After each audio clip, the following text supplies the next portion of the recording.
आज की कहानी है नमक का दारोगा।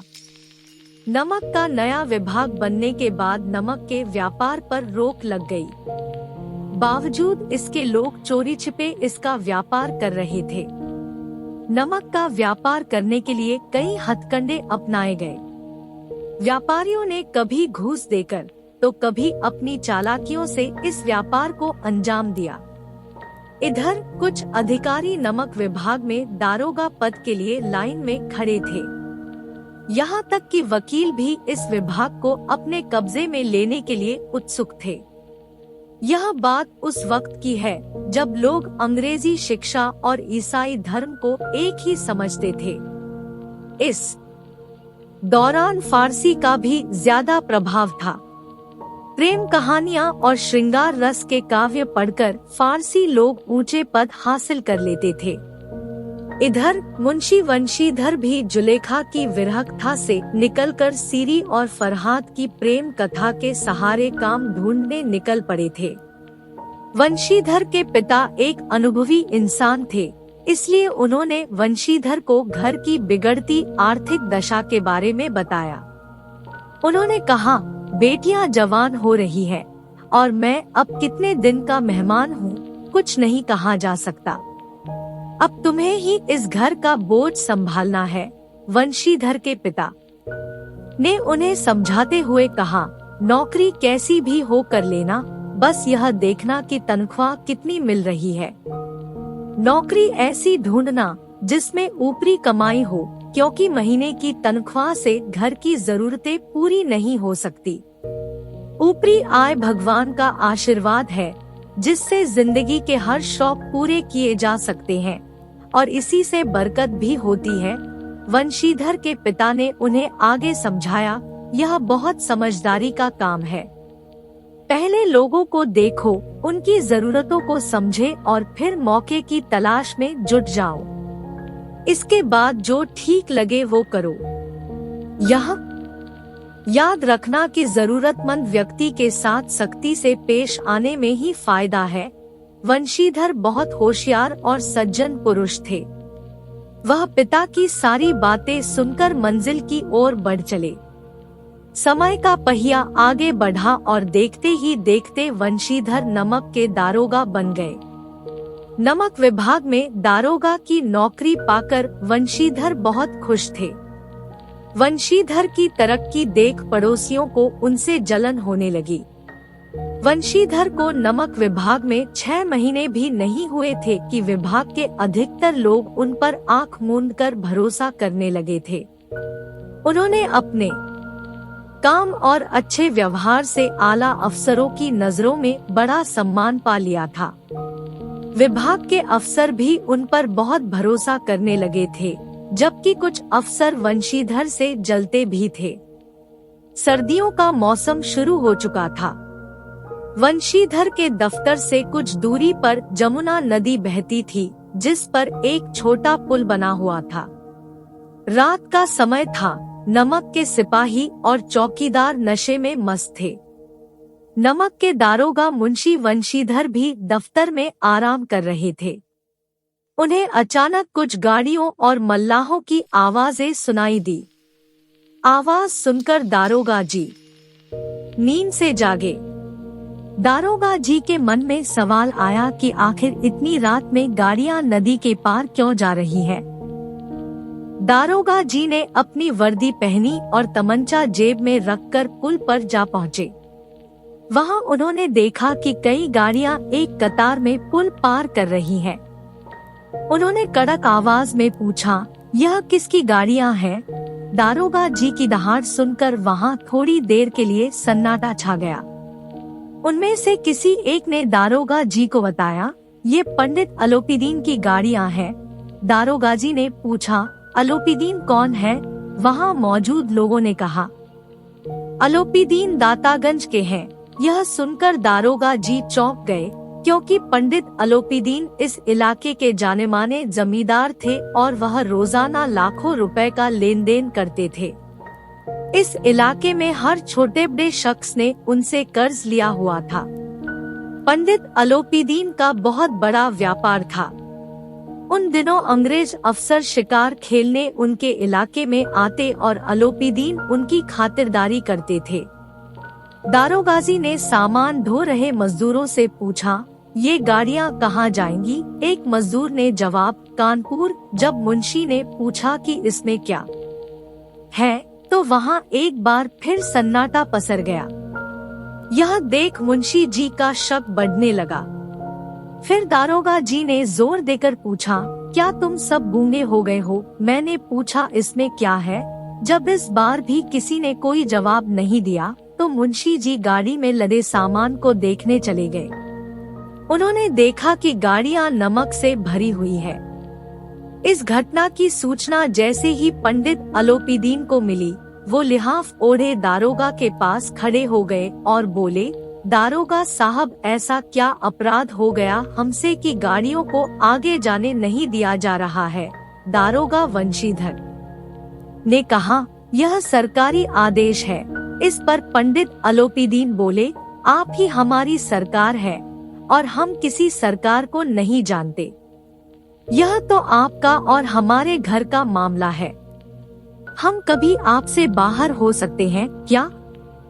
आपने बेवजह तकलीफ उठाई। अलोपीदीन ने आगे कहा, ऐसा हो नहीं सकता कि इधर घाट से जाएं और आपकी सेवा न करें। मैं तो खुद आपकी सेवा करने के लिए आ रहा था। लेकिन वंशीधर पर पंडित अलोपीदीन की बातों का कोई असर नहीं हुआ। वंशीधर एक ईमानदार दारोगा थे, इसलिए अलोपीदीन की घूस देने की बात पर बोले, मैं उन अफसरों जैसा नहीं हूँ जो पैसों के लिए अपना ईमान बेच देते हैं। मैं आपको हिरासत में लेने आया हूँ और आपको मेरे साथ चलना होगा। मेरे पास बात करने का समय नहीं है। इतना कहकर दारोगा जी ने जमादार बदलू सिंह से अलोपीदीन को हिरासत में लेने को कहा। वंशीधर के कड़क रवैये से पंडित अलोपीदीन हैरान रह गए।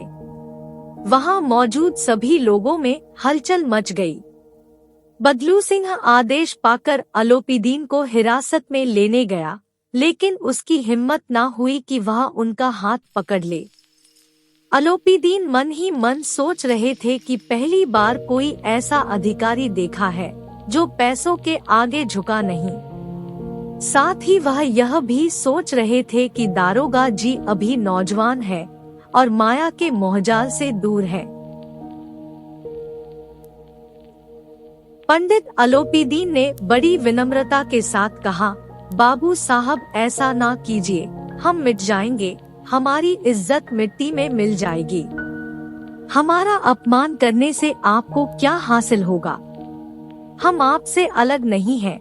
अलोपीदीन की अर्जी पर वंशीधर गुस्से में बोले, मैं आपकी कोई भी बात सुनना नहीं चाहता। इधर अलोपीदीन का यह भ्रम अभी तक नहीं टूटा था कि पैसों से किसी को भी खरीदा जा सकता है। उन्होंने वंशीधर को 1000 रुपए देने की बात कही, लेकिन वंशीधर गुस्से में बोले, 1 लाख रुपए देने से भी मेरा ईमान नहीं डगमगाएगा। अलोपीदीन के लाख कोशिशें करने के बाद भी वंशीधर अपने ईमान पर डटे रहे। बात 40,000 देने तक पहुंच गई, लेकिन दारोगा वंशीधर ने रुपयों के प्रति कोई लोभ न दिखाया। दारोगा वंशीधर ने बदलू सिंह को फिर से आदेश दिया, इसे हिरासत में ले लिया जाए। जैसे ही बदलू सिंह पंडित की ओर बढ़ा, वो बेहोश होकर गिर गए। पंडित जी की गिरफ्तारी की खबर आग की तरह आसपास के इलाकों में फैल गई। इस घटना पर सभी अपना अपना मत रख रहे थे। अगले दिन पंडित को अदालत ले जाया जा रहा था। जो भी पंडित को इस हाल में देखता, वह चौंक जाता। यह पहली बार था जब पंडित अलोपीदीन को ये सब सहना पड़ रहा था। लेकिन अभी अदालत पहुंचने में देर थी। पंडित जी इस शहर के सेठ थे। अधिकारी लोग उनके भक्त, वकील उनके आज्ञापालक और चपरासी चौकीदार उनके गुलाम थे। पंडित जी को बचाने के लिए वकीलों की सेना तैयार की जा रही थी। पैसों की कोई चिंता न थी। सच को झूठ साबित करने के लिए पूरा इंतजाम किया गया। इधर वंशीधर के पास सच के सिवा कोई सबूत नहीं था। उन्हें विश्वास था कि पंडित अलोपीदीन को सजा जरूर मिलेगी, लेकिन सब कुछ उल्टा पड़ गया। डिप्टी मजिस्ट्रेट ने पंडित अलोपीदीन को बरी करते हुए कहा कि इन पर लगाए गए सभी आरोप बेबुनियाद हैं। पंडित अलोपीदीन हंसते हुए दारोगा वंशीधर के पास से गुजर गए। दारोगा को सभी के सामने अपमान झेलना पड़ा, यहाँ तक कि उन्हें नौकरी से हटा भी दिया गया। यह खबर लिए जब मुंशी वंशीधर अपने घर पहुँचे तो पिता ने उन्हें खूब सुनाया। उन्होंने कहा, मेरे लाख कहने पर भी तुमने मेरी बात न मानी। मेरा मन कर रहा है कि अपना और तुम्हारा सिर फोड़ दूं। मुंशी वंशीधर चुपचाप यह सब सुनते रहे। इसी तरह एक सप्ताह बीत गया। शाम का समय था। मुंशी के घर एक सजादजा रथ आकर थमा। वो पंडित अलोपीदीन थे। उन्हें देखते हुए मुंशी के पिता दौड़े दौड़े उनका स्वागत करने के लिए आगे बढ़े और उन्हें झुककर सलाम किया।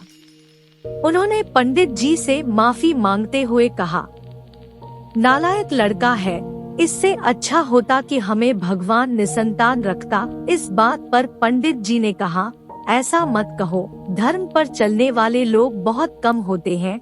वंशीधर की ओर बढ़ते हुए पंडित जी ने कहा, दारोगा साहब, इसे खुशामद न समझें, क्योंकि खुशामद करने के लिए मैं इतनी दूर न आता।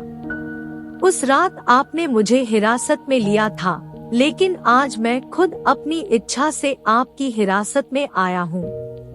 मैंने हजारों अमीर देखे, हजारों ऊंचे अधिकारियों से काम करवाया, लेकिन आपसे हार गया। मैंने सभी को अपना और अपनी दौलत का गुलाम बनाकर छोड़ दिया, लेकिन आज आप मुझे आज्ञा दे कि मैं आपसे कुछ विनती करूं। वंशीधर को लगा था कि पंडित उन्हें बेइज्जत करने आया है, लेकिन उनकी इन बातों को सुनकर उनका भ्रम दूर हुआ। मुंशी वंशीधर ने स्वाभिमान के साथ उनका सम्मान किया। वंशीधर ने पंडित जी की ओर देखा और धीमी आवाज में कहा, यह आपकी उदारता है। मैं धर्म में जकड़ा हुआ था, नहीं तो मैं आपका दास हूँ। अलोपीदीन ने वंशीधर से विनम्रता से कहा, वहाँ जमुना के पुल पर आपने मेरी एक बात न सुनी, पर अब आपको मेरी एक बात माननी पड़ेगी। वंशीधर ने कहा, मैं भला आपके क्या काम आ सकता हूँ, लेकिन आप जो करने कहेंगे उसमें कोई गलती न होगी। अलोपीदीन ने एक स्टाम्प लगा पत्र निकाला और उसे वंशीधर को देकर बोले, इस पद को स्वीकार कर लो और अपने हस्ताक्षर कर दो। जब वंशीधर ने उस स्टाम्प लगे पत्र को पढ़ा तो उनकी आंखों में आंसू भर आए, क्योंकि पंडित जी ने वंशीधर को अपनी सारी जायदाद का स्थायी मैनेजर बनाने का फैसला लिया था। नौकरी पत्र के मुताबिक वंशीधर को सालाना 6,000 रुपए, अतिरिक्त भत्ता, सवारी के लिए घोड़ा, रहने को बंगला और नौकर चाकर मुफ्त पेश किए गए थे। वंशीधर कांपते हुए शब्दों से बोले, मुझ में अब इतनी हिम्मत नहीं बची है कि आपके सम्मान में कुछ कह सकूं, लेकिन मैं ऐसे ऊंचे पद के लायक नहीं हूँ। अलोपीदीन हंसते हुए बोले, मुझे इस समय तुम्हारे जैसे एक अयोग्य शख्स की ही जरूरत है। वंशीधर ने गंभीर होते हुए कहा, वैसे तो मैं आपका दास हूँ। आप जैसे महान और सज्जन पुरुष की सेवा करना मेरे लिए सौभाग्य की बात है, लेकिन मुझ में ना तो समझ है और न ही शिक्षा जो इन कमियों को पूरा सके। ऐसे बड़े पद के लिए आपको किसी अनुभवी की जरूरत होनी चाहिए। वंशीधर की बात सुनकर अलोपीदीन ने वंशीधर को कलम थमाते हुए कहा, मुझे ना तो समझदार इंसान की चाह है और ना किसी अनुभवी शख्स की। ईश्वर की कृपा से मुझे एक मोती मिला है, जिसके आगे अनुभवी इंसान भी फीके पड़ जाएं। अलोपीदीन ने वंशीधर से आगे कहा, ज्यादा सोचिए मत और हस्ताक्षर कर दीजिए।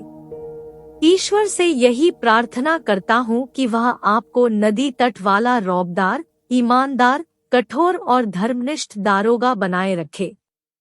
इतना सुनकर वंशीधर की आंखें एक बार फिर भर आईं।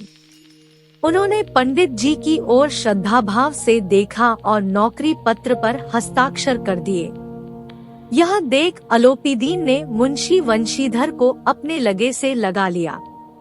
कहानी से सीख। इस कहानी से यह सीख मिलती है कि ईमानदारी और कर्तव्य ही इंसान को बड़ा बनाते हैं।